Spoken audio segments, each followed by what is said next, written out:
This isn't just another trip, Neil. You're not just going to work. Do you think you're coming back? First Man tells the story of one of the most illustrious men to walk the earth because he was famously the very first on the moon. 5, 4, 3, 2.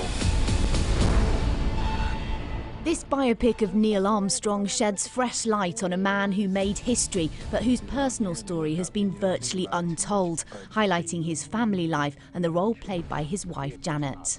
It felt like a remarkable story about fallible human beings thrown into completely extraordinary circumstances and trying the best they could, and somehow out of that came this, iconic event. I was really interested as to why he wanted to tell the story, because to me, I was like, you've made Whiplash and you made La La Land, and then there's the moon landing.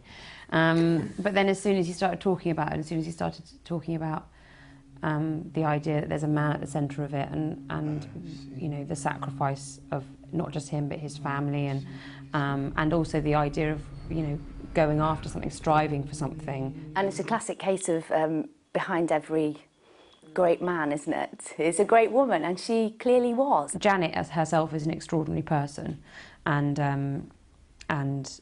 was amazing for me to kind of get to know and investigate. It's one small step for man, one giant leap for mankind. The film has proved somewhat controversial in the States, accused of being unpatriotic because it doesn't include the moment the American flag was planted on the moon. Are you bothered that Trump is not going to come and see your film? Yeah, I was surprised a little bit by by all of that.